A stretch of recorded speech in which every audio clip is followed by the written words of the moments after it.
강원도 원주 발 아래로 계곡이 그대로 내려다 보이는 소금산 출렁다리. 난간은 낮고 바람은 거칠었으며 다리는 마치 숨을 쉬듯 흔들리고 있었습니다. 그날 그 다리 위에는 갓 20을 넘긴 딸과 그녀의 아버지가 함께 서 있었습니다. 딸은 비명을 질렀고 다음 순간 그 몸은 100m 아래 절벽으로 사라졌습니다. 하지만 사람들을 얼어붙게 만든 건 추락 그 자체가 아니었습니다. 딸이 떨어지는 그 찰나 뒤에 서 있던 아버지는 울지 않았습니다. 비명을 지르지도 않았습니다. 그는 카메라를 들고 있었습니다. 그리고 웃고 있었습니다. 정말입니다. 형사님, 사람이 떨어졌는데 그 아저씨 울기는커녕 입꼬리가 올라가 있었어요. 마치 그 순간을 오래 기다려온 사람처럼요. 절벽 아래로 떨어지는 딸의 모습. 그 배경 한가운데 카메라를 향해 미소 짓는 아버지의 얼굴. 그 미소는 공포였고 기록이었으며 무언의 자백이었습니다. 사랑하는 가족이었을까요? 아니면 아주 오래전부터 계산된 한편의 사냥이었을까요? 오늘 봉인된 사건 노트에서는 원주 소금산 출렁다리 추락 사건, 그날 다리 위에서 시작된 침묵과 필름 속에 봉인된 섬뜩한 진실을 하나씩 꺼내보겠습니다. 영상 시작 전 구독과 좋아요는 이 기록을 끝까지 따라갈 수 있는 가장 확실한 동행입니다. 오늘의 사건 시작하겠습니다. 2019년 봄 경기도 안양시 만안구의 한 빌라촌. 그곳엔 동네 사람들 사이에서 유난히도 화제가 되는 부녀가 살고 있었습니다. 최성호, 당시 65살. 그리고 그의 외동딸 최지수, 21살이었죠. 골목 입구 편의점을 지나 세 번째 골목길로 접어들면 보이는 3층 빌라. 베이지색 타일 외벽에 녹슨 철제 난간이 있는 재건축을 기다리는 낡은 건물이었습니다. 현관문 옆엔 택배 보관함이 놓여 있었고 우편함엔 301호 최자만 유성펜으로 적혀 있었죠. 매일 아침 5시 반이면 어김없이 철문이 삐걱거리며 열렸습니다. 성우는 낡은 점퍼깃을 세우고 골목을 빠져나갔어요. 손엔 언제나 보온병 하나가 들려 있었습니다. 딸이 타준 믹스커피였죠. 인력시장까지 가는 마을버스 안에서 홀짝이며 마시는 게 그의 유일한 아침 의식이었던 겁니다. 성우 씨는 진짜 딸 하나만 보고 사는 사람이야. 편의점 앞 벤치에 앉은 동네 어르신들은 늘 그렇게 수군거렸습니다. 성우의 아내는 지수가 중학교 1학년 때 교통사고로 세상을 떠났어요. 2012년 여름 그날 이후 성우는 술 한 모금 입에 대지 않았습니다. 담배도 끊었죠. 오로지 딸 하나만 바라보며 하루하루를 버텨냈던 겁니다. 새벽같이 나가 시멘트 가루를 뒤집어 쓰고 돌아오는 날도 있었고 한여름 폭염에 아스팔트 포장 일을 하다 쓰러진 적도 있었습니다. 그래도 성우는 지수 앞에선 언제나 씩씩한 척했어요. 아빠는 괜찮아. 우리 지수만 건강하면 돼. 동네 사람들 눈엔 그게 너무도 애틋해 보였던 거죠. 지수는 안양여고를 졸업하고 2018년 3월 수원에 있는 전문대학 유아교육과에 입학했습니다. 등록금 300만 원을 마련하려고 성우는 2달 내내 밤샘 작업을 마다하지 않았죠. 손가락 마디마디엔 반창고가 덕지덕지 붙어 있었고 허리는 꼬부랑 할아버지처럼 굽어 있었습니다. 그런데도 성우는 입학식 날 새 와이셔츠를 맞춰 입고 나타났어요. 스마트폰을 손에 들고 지수의 모습을 찍으며 연신 환하게 웃어댔습니다. 삼성 갤럭시였죠. 성우가 한 달 품삯을 모아 중고로 산 물건이었습니다. 우리 딸 예쁘게 찍어야지. 나중에 시집갈 때 영상으로 만들어줄 거야. 지수는 아빠 팔짱을 끼고 쑥스럽게 웃었습니다. 그 모습을 본 다른 학부모들도 미소를 지었죠. 저렇게 다정한 부녀 관계가 어디 있겠냐고 말입니다. 2019년 4월 어느 토요일 저녁, 성우와 지수는 집 앞 치킨집에서 후라이드 치킨을 먹고 있었습니다. 성우가 지수에게 작은 상자 하나를 건넸어요. 이게 뭐예요? 열어봐. 상자 안엔 애플 에어팟이 들어 있었습니다. 당시로선 꽤 비싼 물건이었죠. 아빠, 이거 30만 원 넘는데요? 신경 쓰지 마. 아빠가 요즘 일 많이 나가서 여유 생겼어. 지수의 눈가가 촉촉하게 젖어들었습니다. 성우는 딸의 머리를 쓰다듬으며 말했죠. 넌 아빠 자랑이야. 앞으로도 건강하게만 자라다오. 치킨집 형광등 불빛 아래 두 부녀의 그림자가 나란히 흔들리고 있었습니다. 그 시절 안양 만안구 골목길엔 편의점과 카페가 들어서 있었어요. 동네 아이들은 PC방에 모여 배틀그라운드를 하거나 카페에서 유튜브를 보며 시간을 보냈습니다. 지수는 그런 곳엔 잘 가지 않았죠. 학교 끝나고 집에 오면 아빠 저녁 차릴 준비를 했고 주말엔 동네 편의점에서 아르바이트를 했습니다. 지수는 참 착하다. 요즘 애들 같지가 않아. 편의점 사장님은 늘 그렇게 칭찬했어요. 성우는 지수가 버는 아르바이트비를 한 푼도 쓰지 않았습니다. 전부 지수 명의 통장에 넣어뒀죠. 나중에 결혼 자금으로 쓰라고 말입니다. 2019년 5월 초순 골목엔 아카시아 꽃향기가 진하게 퍼져 있었습니다. 성우는 인력시장에서 돌아오는 길에 꽃집에 들렀어요. 카네이션 한 다발을 샀습니다. 어버이날이 다가오고 있었죠. 지수야, 아빠 카네이션은 필요 없어. 내가 건강한 게 최고의 선물이야. 지수는 그래도 직접 만든 편지를 아빠에게 건넸습니다. 편지 마지막엔 이렇게 적혀 있었어요. 아빠 사랑해요. 세상에서 제일 좋은 우리 아빠. 저 때문에 너무 무리하지 마세요. 성우는 그 편지를 지갑 안쪽 깊숙한 곳에 접어 넣었습니다. 그리고 며칠 뒤 성우는 지수에게 제안했죠. 지수야, 우리 어디 놀러 갈까? 요즘 강원도 원주 쪽에 출렁다리가 유명하다던데. 출렁다리요? 응. 소금산이라고. 경치도 예쁘고 인스타 감성 사진 찍기 좋대. 아빠가 널 예쁘게 찍어줄게. 지수는 손뼉을 치며 좋아했습니다. 진짜요? 아빠랑 여행 가는 거 진짜 오랜만이에요. 성우는 딸의 환한 얼굴을 바라보며 희미하게 웃었습니다. 그 미소 뒤편에 무엇이 숨어 있었는지 그 누구도 알아차리지 못했죠. 5월 중순의 안양은 따스했습니다. 골목 어기 편의점 앞엔 동네 할머니들이 평상에 앉아 막걸리를 마시고 있었고 카카오 택시가 천천히 골목을 빠져나가고 있었습니다. 모든 게 평온했어요. 최성우와 최지수. 이 부녀의 삶도 그저 평범하고 다정한 일상의 연속일 뿐이었습니다. 적어도 그렇게 보였죠. 하지만 봉인된 일상 속엔 언제나 금이 가 있는 법입니다. 그 균열이 얼마나 깊고 어두운지는 시간이 지나야만 드러나는 거였어요. 2019년 5월 19일 일요일 아침, 성우는 일찍 일어나 스마트폰 배터리를 확인했습니다. 충전을 완료하고 카메라 앱을 테스트했죠. 지수는 방에서 노란색 원피스를 꺼내 입었습니다. 아빠가 좋아하는 색이었어요. 아빠, 저 준비 다 됐어요. 그래, 우리 딸 예쁘네. 오늘 정말 멋진 사진 찍어줄게. 두 사람은 현관문을 나섰습니다. 철문이 닫히는 소리가 골목에 울려 퍼졌죠. 그것이 최지수가 살던 집을 나서는 마지막 순간이었습니다. 2019년 5월 19일 일요일 오전 7시 30분. 안양터미널발 원주행 고속버스가 천천히 출발했습니다. 뒷좌석에 앉은 성우는 창밖을 바라보고 있었어요. 지수는 아빠가 선물한 에어팟을 끼고 음악을 듣고 있었죠.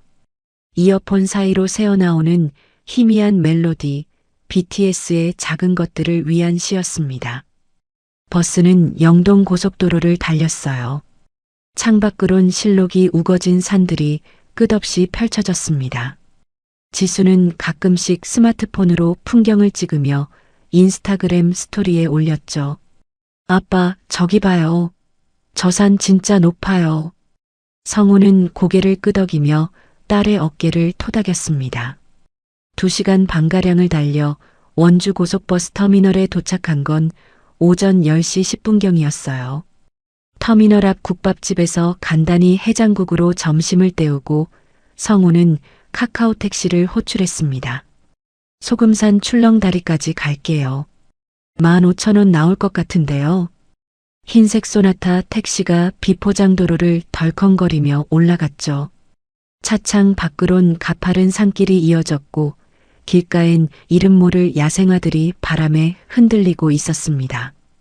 오전 10시 50분 소금산 등산로 입구. 주차장엔 벌써 수십 대의 차량이 빼곡히 들어차 있었어요. 일요일이라 등산객들이 많았던 겁니다. 매점 앞엔 형형색색 등산복을 입은 사람들이 모여 3355 셀카를 찍고 있었죠. 성우는 스마트폰을 꺼냈습니다. 지수야, 여기서 한 장 찍자. 아빠, 부끄러워요. 사람 너무 많아요. 괜찮아. 우리 딸 예쁘게 찍어야지. 찰칵. 셔터 소리가 맑게 울렸습니다. 등산로는 완만했어요. 초입엔 계곡물 소리가 졸졸졸 흘렀고 안내판이 붙은 나무들 사이로 햇살이 비쳤습니다. 지수는 가끔씩 멈춰서서 들꽃을 찍으며 인스타에 올렸죠. 아빠, 이 꽃 이름이 뭐예요? 네이버 렌즈로 찾아볼래요. 그래, 그거 신기하더라. 올라갈수록 경사가 가팔라졌습니다. 지수는 숨이 차올랐어요. 성우는 그런 딸의 손을 꼭 잡아줬죠. 조금만 더 가면 출렁다리 나와. 힘내. 오전 11시 40분쯤 드디어 소금산 정상부 근처에 도착했습니다. 그곳엔 2015년에 재개통된 출렁다리가 계곡 위를 가로지르고 있었어요. 길이 약 100m, 높이 100m. 바닥은 강화유리와 철망으로 되어 있어서 아래가 훤히 내려다 보였습니다. 난간 앞엔 SNS 인증샷 명소라고 적힌 포토존 안내판이 세워져 있었죠. 지수는 다리 입구에서 발을 멈췄습니다. 아빠, 저 무서워요. 밑이 다 보여요. 성우는 딸의 등을 밀듯이 다독였습니다. 괜찮아. 아빠가 옆에 있잖아. 여기서 사진 찍으면 인스타에 대박 날 거야. 다리 위엔 이미 10명 남짓한 사람들이 건너가고 있었어요. 바람이 불 때마다 다리가 좌우로 흔들렸습니다. 철제 와이어 줄이 삐걱삐걱 소리를 냈죠. 지수는 난간을 꽉 붙잡고 한 발 한 발 조심스럽게 내디뎠습니다. 아래로는 깎아지른 절벽과 바위들이 입을 벌리고 있었어요. 계곡물 흐르는 소리가 아득하게 들려왔습니다. 성우는 뒤따라오며 스마트폰을 들었어요. 지수야, 뒤돌아봐. 아빠가 찍을게. 지수는 난간을 붙잡은 채 고개를 돌렸습니다. 바람에 머리카락이 흩날렸죠. 찰칵. 셔터가 눌렸어요. 다리 중앙쯤까지 왔을 때였습니다. 갑자기 성우가 말했죠. 지수야, 저기 끝까지 가보자. 거기서 찍으면 훨씬 감성 있을 거야. 아빠, 저 진짜 무서워요. 그냥 여기서 찍어요. 아니야. 끝까지 가야 인생샷이 나와. 유튜브에서 봤는데 다들 거기서 찍더라. 성우의 목소리엔 묘한 강압이 섞여 있었습니다. 지수는 아빠 말을 따를 수밖에 없었어요. 두 사람은 천천히 다리 끝으로 향했습니다. 정오 12시 7분. 출렁다리의 끝. 그곳엔 아무도 없었어요. 다른 등산객들은 이미 건너편으로 넘어갔거나 중간쯤에서 사진만 찍고 돌아가고 있었죠. 여기요? 지수가 물었습니다. 목소리가 떨리고 있었어요. 성우는 고개를 끄덕였습니다. 그래. 난간 쪽으로 더 가봐. 배경이 예쁘게 나올 거야. 아빠, 너무 위험한 것 같은데요. 괜찮아. 아빠 말만 들어. 지수는 난간 가까이 섰습니다. 발밑으론 강화유리 사이로 까마득한 절벽이 보였어요. 다리가 후들후들 떨렸죠. 성우는 스마트폰을 들어 카메라 앱을 켰습니다. 그때였어요. 지수야. 성우의 목소리가 차갑게 가라앉았습니다. 보험 이야기 기억하지? 네. 무슨 보험이요? 지수는 영문을 모른 채 고개를 돌렸습니다. 성우가 한 걸음 다가왔어요. 아빠가 내 명의로 가입한 거 7개야. 너 하나면 1억 5천 나와. 아빠 무슨 소리예요? 지수의 목소리가 떨렸습니다. 바로 그 순간 성우의 손이 지수의 등을 밀었어요. 아빠, 비명이 허공에 찢어졌습니다. 지수는 필사적으로 성우의 팔을 붙잡았죠. 손톱이 성우의 피부를 파고들었습니다. 하지만 성우는 냉정하게 그 손을 뿌리쳤어요. 정오 12시 9분. 최지수의 몸이 난간을 넘어 100m 아래 절벽으로 떨어졌습니다. 그리고 성우는 스마트폰을 들어 동영상 녹화 버튼을 눌렀어요. 화면 속 그의 입꼬리가 귀까지 찢어져 있었습니다.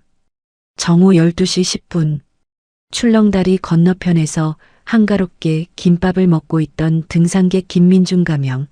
당시 35세의 귀에 비명소리가 들렸습니다. 으악! 김민주는 반사적으로 고개를 돌렸어요. 다리 저편 끝에 한 남자가 서 있었고 그 앞엔 아무도 없었습니다. 방금 전까지 노란 옷을 입은 젊은 여자가 함께 있었는데 말이죠. 저기 사람 떨어진 거 아니에요? 김민준 옆에 있던 아내가 손으로 입을 막았습니다. 그런데 이상한 일이 벌어졌어요.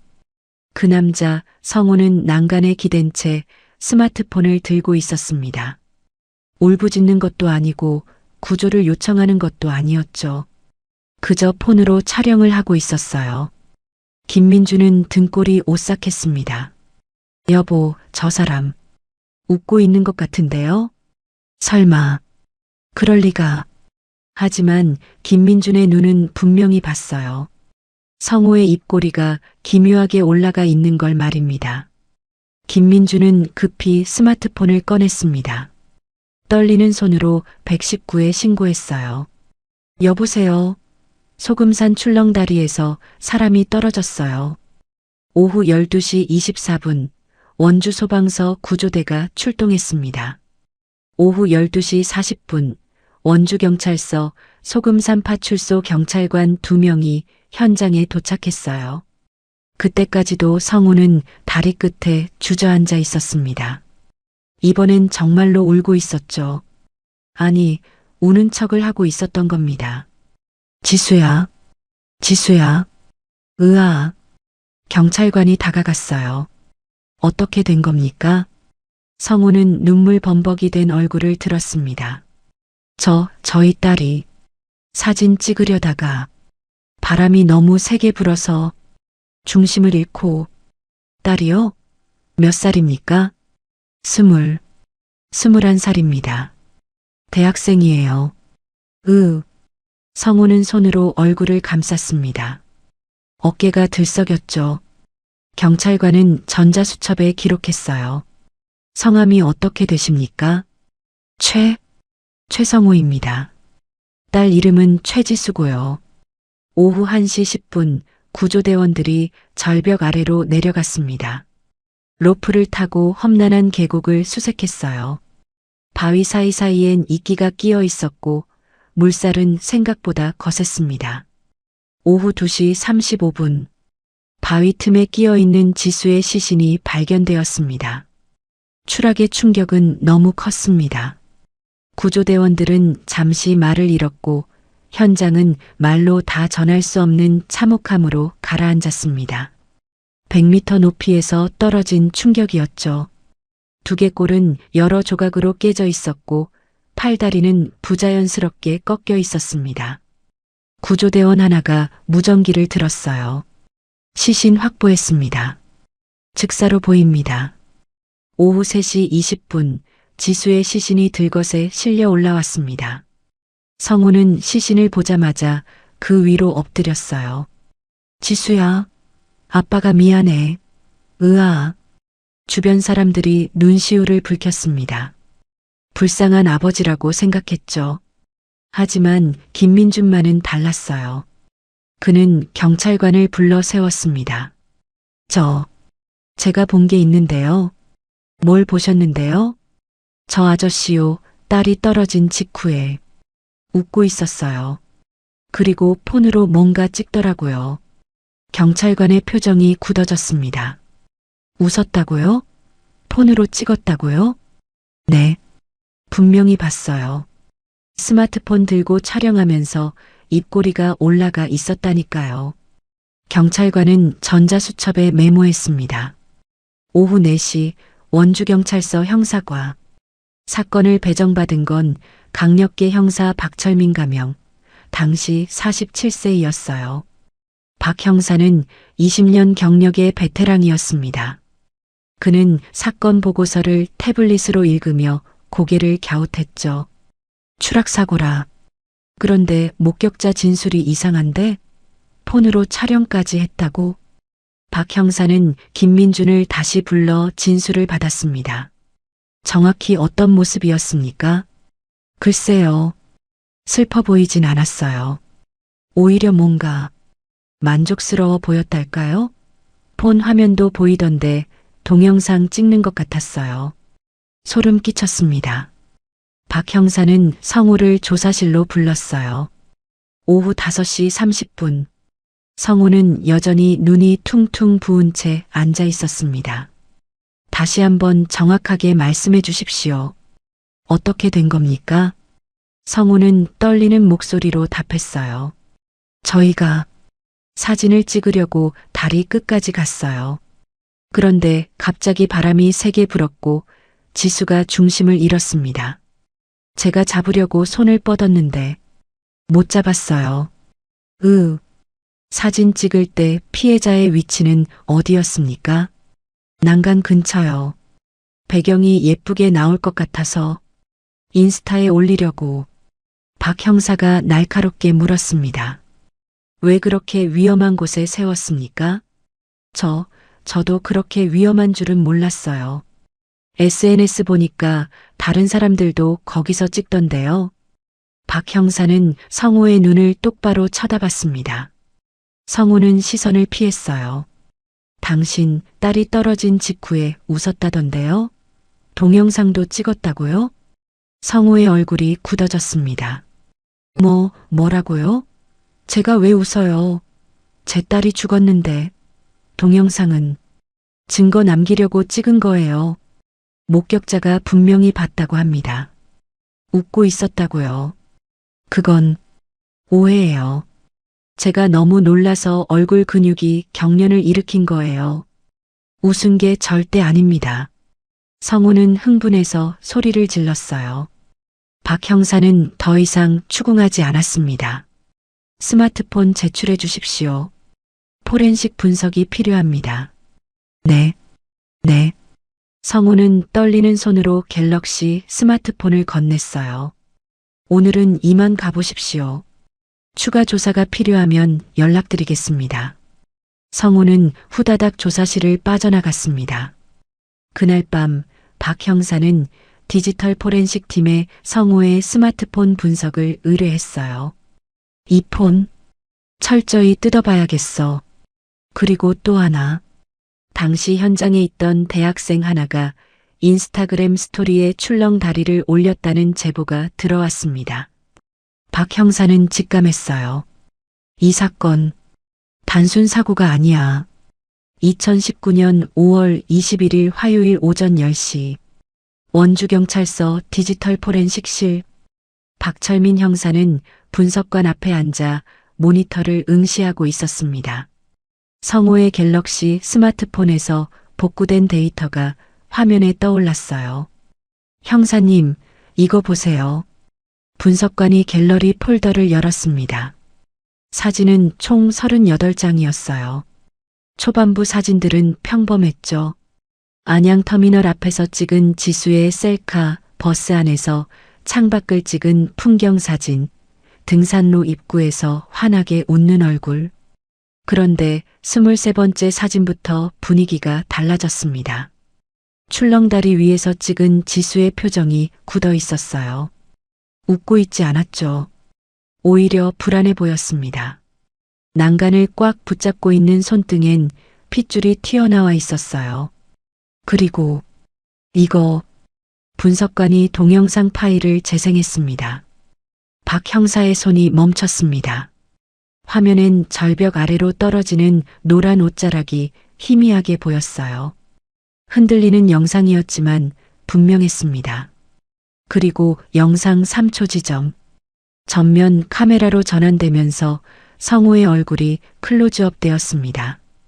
입꼬리가 귀까지 찢어져 있었어요. 이 자식? 박 형사는 이를 악물었어요. 삭제된 파일도 있습니다. 분석관이 또 다른 폴더를 열었죠. 사고 당일 새벽 5시 12분에 네이버에서 검색한 기록이에요. 검색어 목록이 나타났습니다. 출렁다리 사고 판례 추락사 보험금 지급 조건 사고사 위장 들키는 경우 CCTV 없는 관광지. 박 형사는 주먹을 불끈 쥐었습니다. 오후 2시 연세대학교 산악회 소속 대학생 이준혁 가명. 당시 23세의 카카오톡으로 연락을 해왔습니다. 형사님, 제가 그날 인스타 스토리에 출렁다리 올렸거든요. DM으로 보내드릴게요. 이준혁의 인스타그램 스토리 캡처 이미지가 전송되었어요. 오전 11시 57분에 업로드된 사진. 출렁다리 전경이 담겨 있었어요. 멀리 다리 끝에 두 사람의 실루엣이 보였습니다. 정오 12시 8분 스토리. 박 형사는 숨을 멈췄어요. 확대해 보니 성우의 팔이 앞으로 뻗어 있었고 지수는 뒤로 밀리는 듯한 자세였습니다. 각도상 명확하진 않았지만 분명 부자연스러웠죠. 이거 밀고 있는 거 아닙니까? 이준혁이 조심스럽게 메시지를 보냈어요. 박 형사는 스크린샷을 저장했습니다. 그날 오후 박 형사는 성우의 신원조회를 다시 돌렸습니다. 금융거래 내역에서 특이사항이 눈에 띄었어요. 보험 가입 내역이 이게 뭐야? 박 형사는 영장을 발부받아 금융거래 자료를 확보했고 그 안에서 최지수 명의 보험이 7건이라는 사실이 드러났습니다. 삼성생명 종신보험 가입일 2017년 3월 수익자 최성호. 교보생명 암보험 가입일 2018년 1월 수익자 최성호.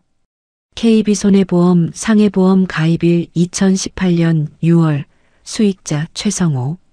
그 외에도 하나생명, DB손해보험, 메리츠화재까지.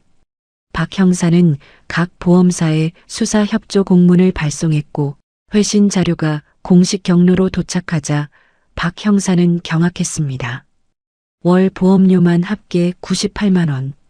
성우의 수입은 인력시장 일감에 따라 달마다 들쭉날쭉했습니다. 문제는 이자와 카드론 상환이었어요. 들어오는 돈보다 나가는 돈이 먼저였죠. 이 돈을 어떻게 낸 거지? 박 형사는 성우의 통장 거래 내역을 추적했습니다. 성우는 매달 카드론과 캐피탈 대출로 보험료를 납부하고 있었어요. 빚이 눈덩이처럼 불어나고 있었죠. 2019년 4월 기준 성우의 부채는 2,800만 원을 넘어서고 있었습니다. 이 자식 계획적으로 준비한 거야. 5월 22일 수요일 오전 박 형사는 영장을 발부받아 성우의 집과 차량을 압수수색했습니다. 낡은 SM3 트렁크 구석에서 때 묻은 다이어리 하나가 발견되었어요. 박 형사가 펼쳐보니 온몸에 소름이 돋았습니다. 다이어리 2019년 5월 페이지엔 이렇게 적혀 있었죠. 삼성 3,500만, 교보 3,000, KB 2,500, 하나 2,000, DB 1,500, 메리츠 1,500, 합계 1억 5천만 원. 그 아래엔 빨간 볼펜으로 밑줄이 그어져 있었어요. 5월 19일 실행. 사고사 위장. 절벽 추락? SNS 인증샷 핑계. 박 형사는 다이어리를 증거봉투에 넣으며 중얼거렸습니다. 이 미친놈. 오후 3시 성우를 긴급 체포했습니다. 조사실에 앉은 성우는 여전히 눈물을 글썽이고 있었어요. 최성우, 당신 딸 명의로 보험 7개 들었죠? 그건 지수 미래를 위해서요. 월 98만 원씩 내면서요? 당신 월급이 얼만데? 성우는 입을 다물었습니다. 이 다이어리는 뭡니까? 박 형사가 다이어리를 내밀었어요. 성우의 얼굴이 새하얗게 질렸습니다. 그건 제가 쓴 게 아니에요. 당신 필체 아닙니까? 국과수 필적 감정받으면 바로 나올 텐데요.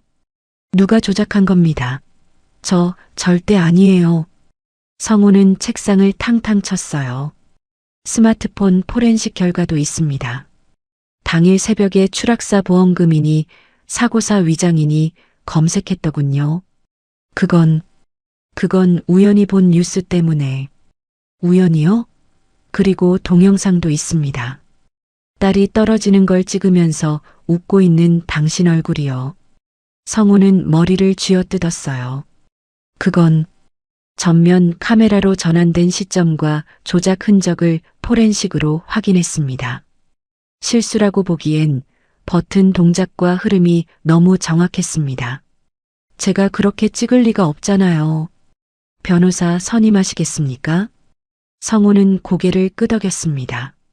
다음 날 성우에겐 서울에서 내려온 변호사가 붙었어요. 수임료가 2천만 원이 넘는 변호사였죠. 그 돈은 어디서 났을까요? 성우는 구속 전 불법 사금융에서 또 돈을 빌렸던 겁니다. 변호사는 기자들 앞에서 입장문을 발표했어요. 최성호 씨는 억울합니다.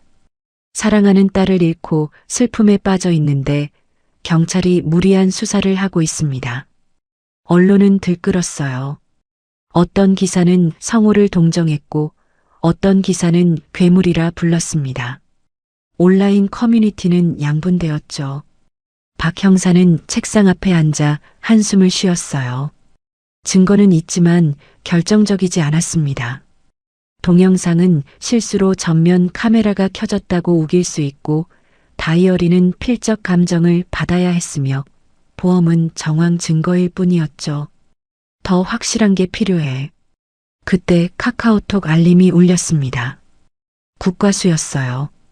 형사님, 피해자 시신 부검 결과 나왔습니다. 이메일 보내드렸습니다. 2019년 5월 24일 금요일 오전 11시 국립과학수사연구소 부검 결과 보고서가 이메일로 전송되었습니다. 박철민 형사는 급히 PDF 파일을 열었어요.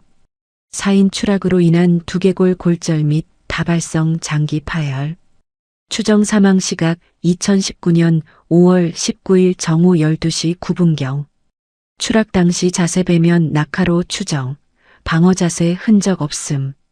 그런데 마지막 문단에 박 형사의 눈이 멈췄습니다.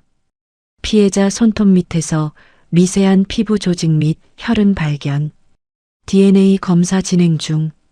긴급 분석으로 우선 결과를 앞당기기로 했다. 다만 시신 훼손이 심해 최소 10일 이상 소요 예상. 10일이라. 박 형사는 한숨을 내쉬었어요. 그 시간이면 구속기간이 끝나버립니다. 증거 불충분으로 석방될 수도 있었죠. 오후 2시 성우의 변호사 김상윤 가명이 경찰서에 나타났습니다. 명함엔 법무법인 정도 대표 변호사라고 적혀 있었어요. 서울 서초동에 사무실을 둔 거물급 변호사였죠. 제 의뢰인을 즉시 석방하십시오. 김 변호사는 태블릿으로 정리한 서류를 보여줬습니다. 첫째, 목격자 진술은 주관적 해석에 불과합니다.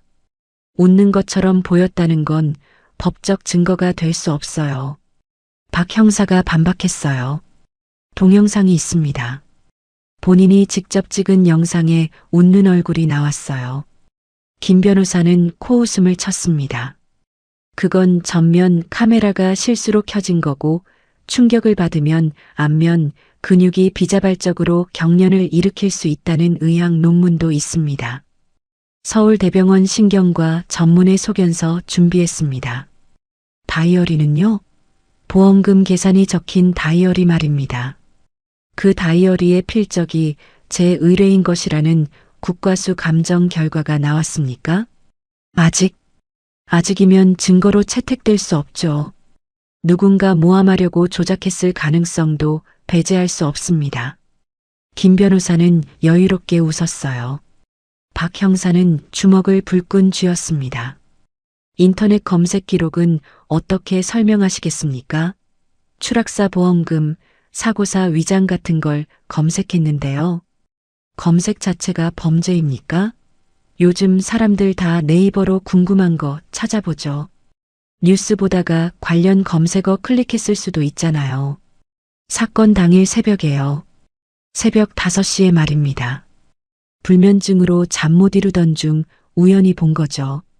제 의뢰인은 우울증 치료 중이었습니다. 처방전도 있어요. 김 변호사는 약 처방전 사진을 보여줬습니다. 박 형사는 치밀어 오르는 분노를 참았어요. 보험 7개는 어떻게 설명하시겠습니까? 보험 가입이 범죄입니까? 자식 미래를 걱정하는 아버지의 마음을 범죄 계획으로 몰아가는 건 인권 침해입니다. 월급보다 2배나 많은 보험료를 내면서요? 그건 제 의뢰인이 딸을 사랑한 나머지 무리했을 뿐입니다. 과한 사랑이 죄는 아니죠. 김 변호사는 태블릿을 덮으며 말했죠. 48시간 내로 석방 아니면 준항고 신청하겠습니다. 그날 저녁 지수의 외가 식구들이 경찰서를 찾아왔습니다. 지수의 외삼촌 송기철 가명, 당시 44세과 이모 송미란 가명, 당시 40세이었어요. 형사님, 제발 그 인간 놓치면 안 됩니다. 송기철의 목소리는 떨리고 있었어요. 저희 누나는 지수 낳고 7년 만에 돌아가셨습니다. 교통사고였어요. 2012년이었죠. 그때도 이상했어요. 박 형사가 고개를 들었습니다. 무슨 말씀이십니까? 누나 사고 난 다음 날 최성우 그 자식이 병원에서 보험금 청구 상담했어요. 누나 아직 영안실에 있는데 말입니다. 누나 명의로 가입한 보험이 3개 있었거든요. 송미란이 눈물을 훔쳤습니다. 그때 우리가 의심했어야 했어요. 근데 성우 오빠가 워낙 눈물 많이 흘리고 지수 잘 키운다고 해서 우리도 안심했던 거예요. 그럼 당시 사고도 의심스럽다는 말씀이십니까? 지금 생각하면요. 누나는 운전을 거의 안 했어요. 그날따라 성우가 차 키를 쥐어줬다고 하더라고요. 브레이크 점검도 안 했다면서요. 박 형사는 2012년 교통사고 기록을 재조회했습니다. 하지만 당시엔 단순 사고로 종결되었고 CCTV도 없는 구간이었어요. 이미 7년이나 지났습니다. 재수사는 어렵습니다. 송기철이 무릎을 꿇었어요. 형사님, 제발이요. 지수 억울함이라도 풀어주세요. 박 형사는 그들을 일으켜 세웠습니다. 최선을 다하겠습니다. 5월 26일 일요일, 언론이 움직이기 시작했어요. 한 포털 사이트 메인에 성우의 인터뷰 영상이 올라왔습니다. 제목은 딸 잃은 아버지, 살인자로 몰려. 영상 속 성우는 눈물 범벅이었어요. 경찰이 저를 괴물로 만들려고 합니다. 저는 그냥 딸을 사랑했을 뿐인데. 지수야, 아빠가 미안해. 영상엔 성우가 지수의 영정 사진을 끌어안고 우는 모습이 클로즈업 되었죠. 유튜브 댓글창은 난리가 났습니다. 경찰 너무하네. 증거도 없으면서 요즘 경찰 실적 올리려고 무고한 사람 괴롭히나? 아버지가 딸을 죽인다는 게 말이나 됨? 검색 기록 가지고 범죄자 만들면 우리 다 범죄자임 키읔키읔. 여론은 성우에게 유리하게 돌아가고 있었어요. 네이버 실시간 검색어 1위에 최성우 얼굴이 올랐습니다. 박 형사는 컴퓨터 모니터를 끄고 창밖을 바라봤습니다. 이러다 진짜 놓치겠어. 5월 27일 월요일 밤 11시. 박 형사는 혼자 사무실에 남아 서류를 뒤적이고 있었어요. 카카오톡 알림이 울렸습니다. 형사님, 저 송미란입니다. 지수의 이모였어요. 네, 무슨 일이십니까? 오늘 지수방 정리하다가 이상한 걸 발견했어요. 뭔데요? 지수의 아이폰을 정리하다가 음성 메모 앱에서 녹음 파일 하나를 발견했습니다. 그리고 그 파일은 아이클라우드에 자동 저장되어 있었습니다. 뭐라고요? 2019년 5월 19일 날짜로요. 그날 사고 난 날이잖아요. 클라우드에 자동 백업되어 있었어요. 박 형사는 의자에서 벌떡 일어났습니다. 지금 당장 그 아이폰 들고 경찰서로 오십시오. 네, 지금 갑니다.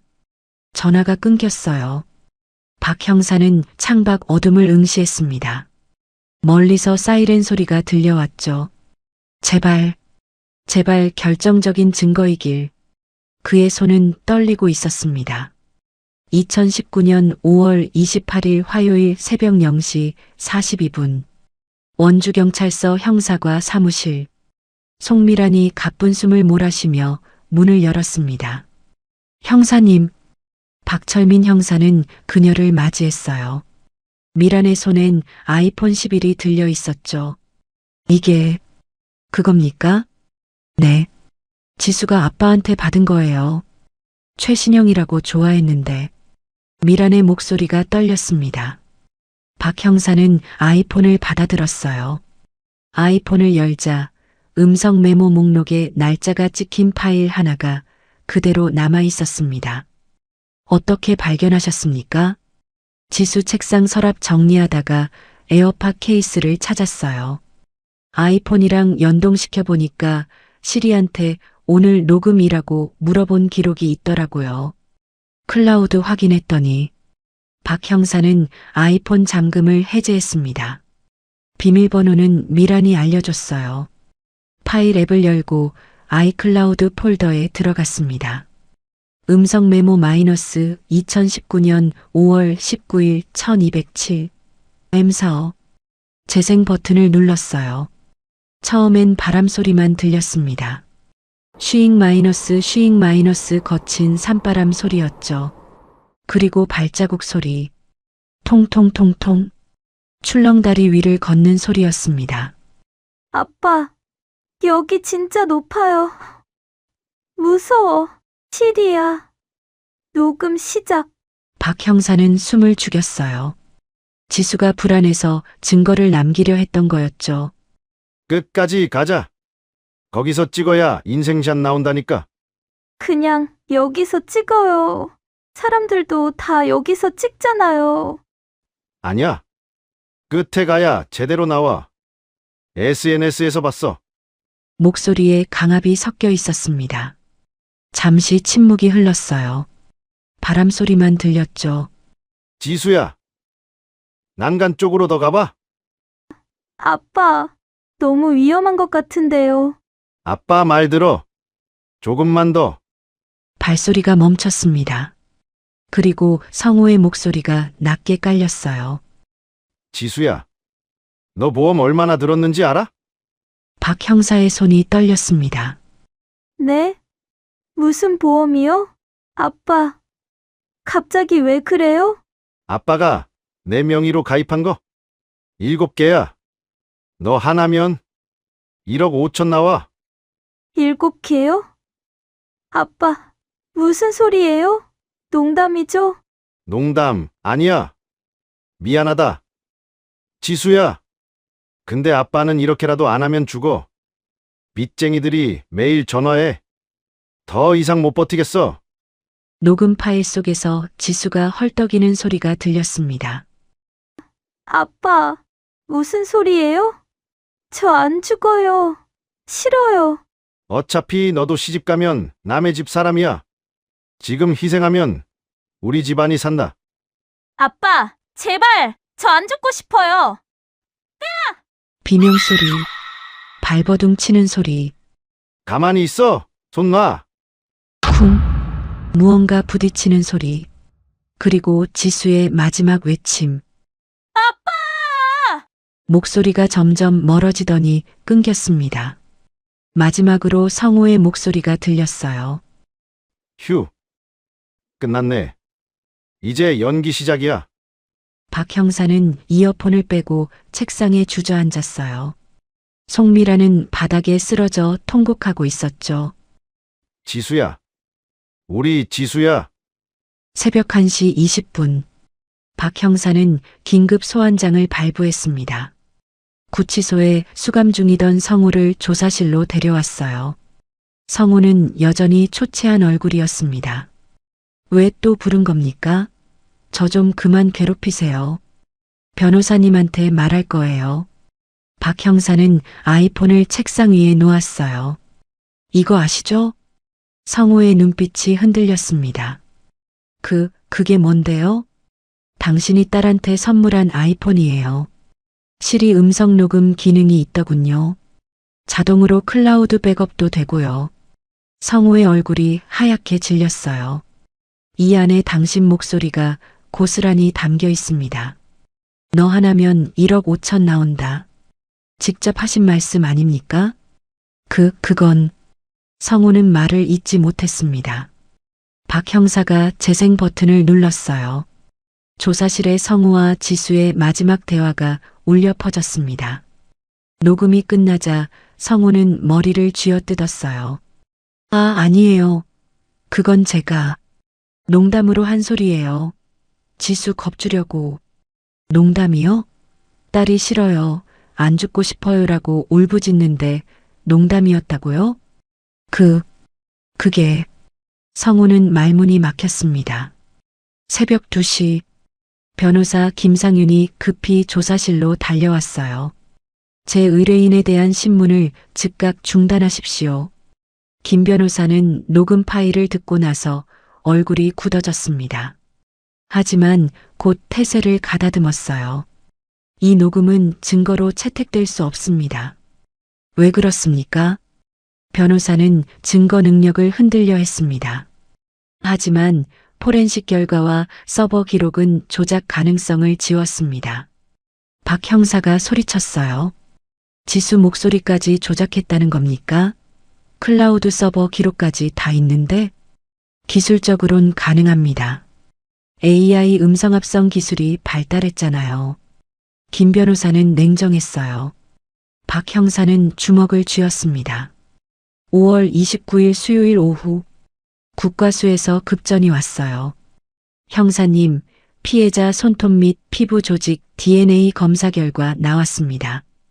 박 형사는 전화기를 꽉 쥐었어요. 결과가 어떻게 됐습니까? 피의자 최성호의 DNA와 99.98% 일치합니다. STR 분석 결과 확실합니다. 확실합니까? 네. 피해자가 추락 직전 피의자의 팔을 강하게 움켜쥔 것으로 추정됩니다. 손톱 밑에서 피부 조직과 미세한 혈흔이 검출됐거든요. 박 형사는 주먹을 불끈 쥐었어요. 감사합니다. 오후 4시 박 형사는 검찰에 사건을 송치했습니다. 증거는 4가지였어요. 하나, 보험금 계산이 적힌 다이어리. 둘, 범행 당시 대화가 담긴 음성 파일. 셋, 지수 손톱 밑에서 발견된 성우의 DNA. 넷, 스마트폰 포렌식으로 확보한 검색 기록과 동영상. 검사는 서류를 검토한 뒤 고개를 끄덕였습니다. 기소 가능합니다. 살인죄로 구속 기소하겠습니다. 5월 30일 목요일 성우에게 살인 혐의로 구속 기소장이 발부되었어요. 언론은 다시 들끓었습니다. 이번엔 성우를 향한 비난이 쏟아졌죠. 포털 사이트 실시간 검색어 1위부터 10위까지 모두 이 사건 관련이었습니다. 인간 말종 악마 아빠, 보험금 살인마, 최성우 음성 파일. 유튜브엔 녹음 파일 일부가 유출되어 조회수 1000만을 돌파했어요. 성우의 얼굴이 모자이크 없이 보도되었습니다. 구치소 독방에 갇힌 성우는 벽을 보며 중얼거렸어요. 망했어. 완전히 망했어. 하지만 그의 눈엔 후회는 없었습니다. 그저 들킨 것에 대한 분노만 있었죠. 2019년 11월 12일 금요일 오전 10시 춘천지방법원 원주지원 201호 법정 피고인 최성호 살인 사건 첫 공판이 열렸습니다. 방청석은 발 디딜 틈이 없었어요. 기자들과 유튜버들 그리고 지수의 외가 식구들이 빼곡히 자리를 채우고 있었죠. 스마트폰을 든 사람들이 곳곳에 보였지만 법정 내 촬영은 금지되어 있었습니다. 피고인석에 앉은 성우는 검은색 양복을 입고 있었습니다. 머리는 단정하게 빗어 넘겼고 안경까지 썼어요. 최대한 선량한 이미지를 만들려는 변호인단의 전략이었죠. 재판장이 망치를 두드렸습니다. 피고인 최성호, 기소 내용을 인정합니까? 성우는 떨리는 목소리로 대답했어요. 아닙니다. 저는 무죄입니다. 검사 이현수 가명, 당시 38세가 일어섰습니다. 재판장님, 검사는 피고인이 금전적 동기로 친딸을 계획적으로 살해했음을 입증하겠습니다. 첫 번째 증거가 제출되었어요. 대형 모니터에 보험 가입 내역이 떴습니다. 피고인은 2017년부터 2019년까지 피해자 명의로 총 7개 보험에 가입했습니다. 월 보험료 합계 98만 원. 피고인의 월 수입은 평균 50만 원에 불과했습니다. 방청석이 웅성거렸어요. 변호인 김상윤이 반박했습니다. 재판장님, 보험 가입은 범죄가 아닙니다. 오히려 딸의 미래를 걱정한 아버지의 애정 표현입니다. 애정이라고요? 검사가 비웃듯 말했죠. 그렇다면 이건 어떻게 설명하시겠습니까? 두 번째 증거. 성우의 다이어리가 확대되어 모니터에 나타났습니다. 5월 19일 실행. 사고사 위장. 절벽 추락.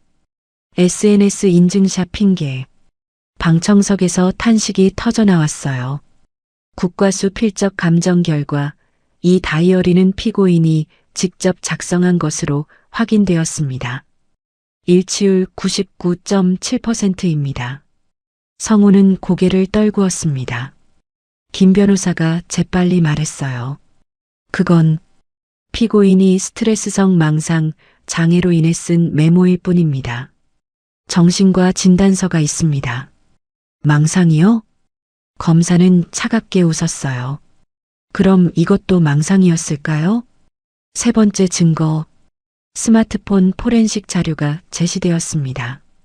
피고인은 사건 당일 새벽 5시 12분 네이버에서 추락사 보험금, 사고사 위장, CCTV 없는 관광지를 검색했습니다. 그리고 정오 12시 9분 딸이 떨어지는 순간을 동영상으로 촬영했죠. 모니터에 그 동영상이 재생되었습니다. 노란 옷자락이 허공으로 떨어지고 전면 카메라로 전환되면서 성우의 웃는 얼굴이 클로즈업되는 장면. 방청석 곳곳에서 흐느끼는 소리가 들렸습니다. 송미라는 손수건을 꺼내 눈물을 닦았어요. 김 변호사가 반박했습니다. 전면 카메라는 실수로 켜진 것이고 표정은 충격으로 인한 안면 근육 경련입니다. 그렇습니까? 검사가 네 번째 증거를 꺼냈어요. 그럼 이것은 어떻게 설명하시겠습니까? 법정에 음성 파일이 재생되었습니다. 성우의 목소리 너 하나면 1억 5천 나와. 지수의 목소리 아빠 무슨 소리예요? 저 안 죽고 싶어요. 성우 어차피 너도 시집 가면 남의 집 사람이야. 지금 희생하면 우리 집안이 산다. 지수 아빠 제발.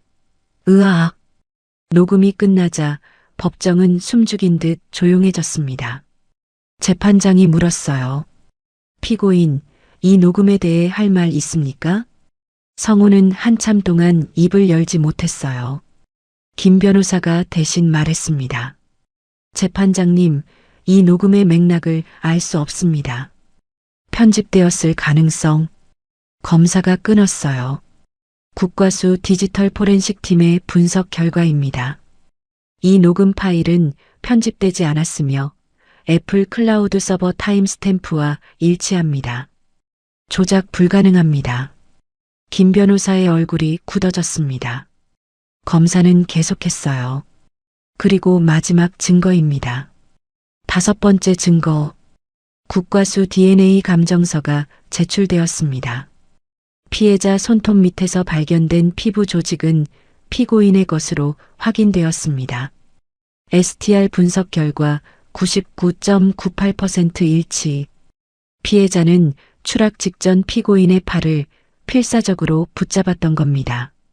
검사는 성우를 똑바로 쳐다봤어요. 딸이 살려달라고 아빠 팔에 매달렸습니다. 하지만 피고인은 그 손을 뿌리쳤어요. 이게 사고입니까? 살인입니까?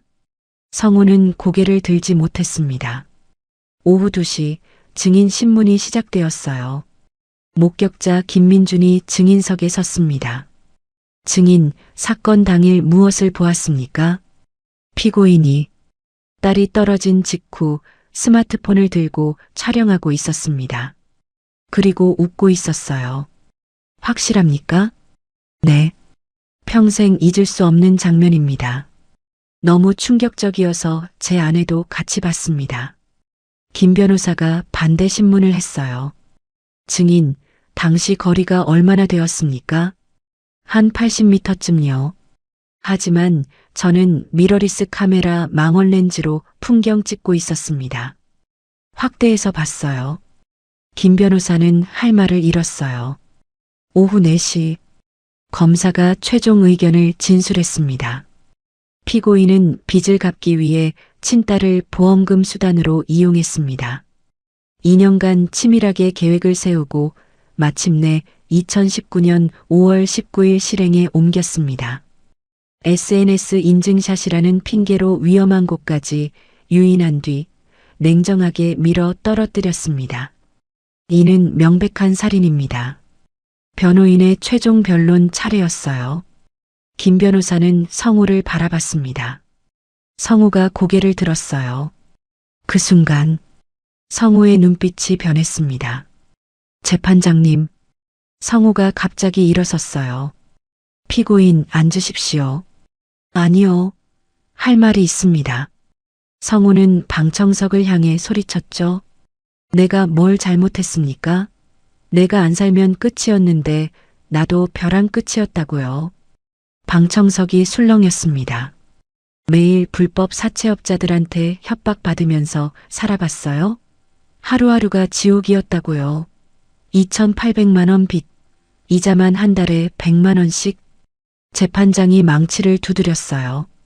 피고인, 조용히 하십시오. 하지만 성우는 멈추지 않았습니다.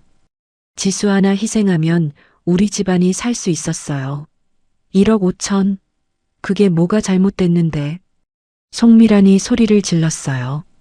이 악마 같은 놈, 내가 사람이냐? 희생? 내 딸을 희생이라고 표현해? 송기철도 벌떡 일어났습니다. 법정은 아수라장이 되었어요. 성우는 계속 소리쳤습니다. 난 끝까지 내 삶만 생각했어요. 그게 내 죄였죠. 법정 경위들이 달려와 성우를 제압했어요. 나라고. 내가 뭘 잘못했어. 성우는 발버둥 쳤지만 소용없었습니다. 재판장이 망치를 내리쳤어요. 피고인의 태도는 본 재판의 양형에 중대하게 반영될 것입니다. 오늘 공판은 여기까지입니다. 성우는 끌려나가면서도 소리쳤어요. 나만 나쁜 놈이야? 세상이 나를 이렇게 만들었어. 돈이 없으면 죽는 세상이잖아. 법정 문이 닫혔습니다. 방청석에 남은 사람들은 멍하니 앉아 있었어요. 인간의 탈을 쓴 악마.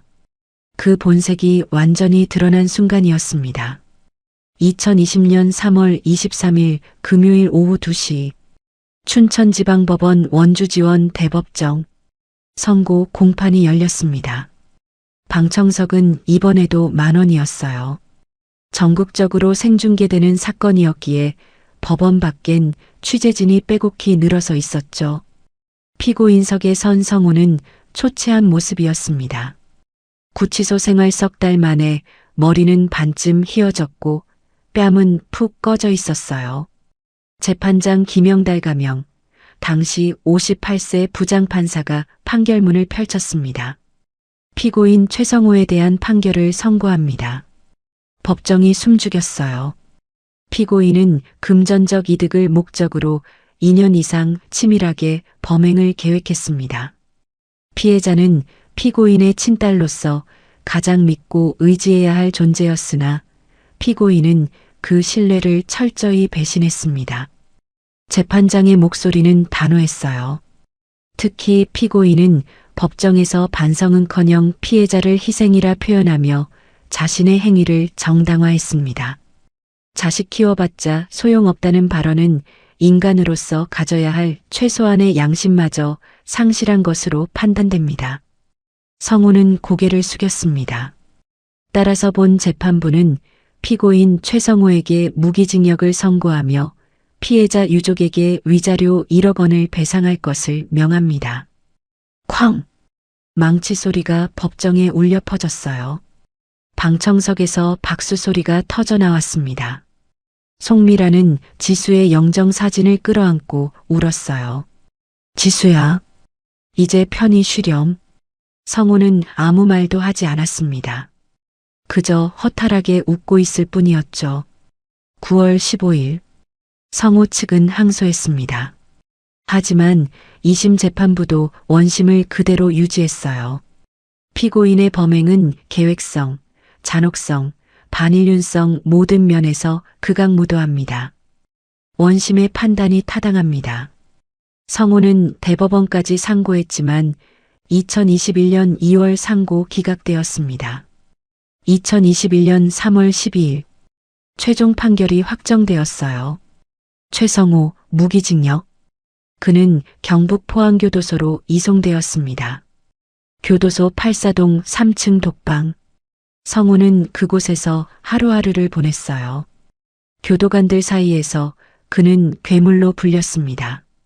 다른 재소자들조차 그를 멀리했죠. 저 새끼 친딸 보험금 타려고 죽인 놈이래. 개만도 못한 새끼. 성우는 혼자 밥을 먹었고 혼자 운동장을 걸었습니다. 2020년 여름 성우는 교도소 내 정신과 상담을 받았어요. 상담인은 전자차트에 이렇게 기록했습니다. 반사회적 인격장애, 공감 능력 결여, 타인을 도구로 인식하는 경향, 자기합리화 성향 극심. 성우는 한 번도 지수를 그리워하지 않았습니다. 후회도 하지 않았죠. 그에게 지수는 그저 실패한 투자였을 뿐이었어요. 한편 바깥 세상은 변하고 있었습니다. 2019년 7월부터 금융감독원은 친족 간 보험금 살인 방지 가이드라인을 강화했어요. 피보험자가 사망할 경우 반드시 경찰 수사 결과를 확인하고 수익자가 직계 가족일 경우 심사를 더욱 엄격히 하게 되었죠. 월 소득 대비 과도한 보험료 납부 시 자동으로 금융당국에 통보되는 시스템도 도입되었습니다. 최성호 방지법이라 불리는 제도였어요. 지수의 죽음이 만들어낸 작은 변화였습니다. 송미랑과 송기철 남매는 2020년 봄 지수를 위한 추모 장학재단을 설립했습니다. 최지수 희망 장학재단. 형편이 어려운 유아교육과 학생들에게 매년 500만 원씩 지원하는 장학금이었어요. 크라우드 펀딩으로 시작해 많은 사람들의 후원을 받았죠. 지수가 꿈꿨던 일을 대신 이뤄주고 싶어요. 미라는 유튜브 인터뷰에서 눈물을 닦으며 말했습니다. 그 영상은 조회수 300만을 넘었어요. 2021년 소금산 출렁다리는 안전 보강 공사를 마쳤습니다. 난간 높이를 30cm 높였고 추락 방지 안전망을 추가로 설치했어요. 입구엔 작은 추모 현수막이 걸렸습니다. 2019년 5월 19일 이곳에서 21살 꽃다운 나이에 생을 마감한 고체지수 양을 추모하며 등산객들은 그 현수막 앞에서 잠시 묵념을 올렸습니다. 인스타그램엔 해시태그 지수를 기억합니다.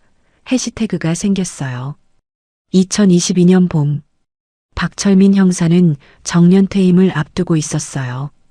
그는 후배 형사들에게 늘 이 사건을 교훈으로 들려줬습니다.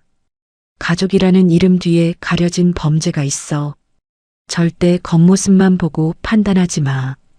디지털 증거를 끝까지 추적해. 요즘은 스마트폰, 클라우드 다 증거가 될 수 있어. 그의 사무실 서랍 깊은 곳엔 지수의 사진 한 장이 보관되어 있었습니다. 노란 원피스를 입고 환하게 웃는 모습. 미안하다, 지수야. 좀 더 빨리 막아줬어야 했는데. 박 형사는 가끔 그 사진을 꺼내보며 중얼거렸죠. 2023년. 성우는 여전히 포항교도소 독방에 있었습니다. 그는 더 이상 젊지 않았어요. 머리는 완전히 백발이 되었고 허리는 구부정했습니다. 가끔 면회 신청서를 작성했지만 아무도 오지 않았어요. 세상은 그를 잊었습니다. 아니, 기억하고 싶지 않았던 거겠죠. 그해 5월 19일, 송미라는 소금산을 찾았습니다. 출렁다리 입구 작은 추모 공간에 꽃다발을 놓았어요. 지수야, 이모가 또 왔어. 너 좋아하던 노란 장미 가져왔어. 바람이 불었습니다. 출렁다리가 삐걱거리며 흔들렸죠. 미라는 다리 위를 걸었어요. 4년 전 지수가 마지막으로 섰던 그 자리까지. 많이 무서웠지? 아빠를 믿었는데. 배신당해서 얼마나 슬펐을까. 미란의 눈에서 눈물이 흘러내렸습니다. 아래쪽 계곡엔 물이 맑게 흐르고 있었어요. 새들이 지저귀고 나무들은 푸르렀습니다. 세월은 흘러도 남겨진 상처는 아물지 않았습니다. 최성우는 평생 차가운 감방에서 늙어갈 것입니다. 하지만 그것으로 지수의 억울함이 풀릴까요? 돈에 눈이 멀어 제 자식을 낭떠러지로 민 아버지. 그 추악한 이야기는 오늘도 유튜브와 팟캐스트를 통해 전해집니다. 조심해라. 가족이라고 다 믿으면 안 된다. 슬프지만 이것이 현실입니다. 출렁다리 위로 바람이 불었어요. 어디선가 노란 나비 한 마리가 날아와 난간에 앉았습니다. 미라는 그 나비를 바라보며 미소 지었어요.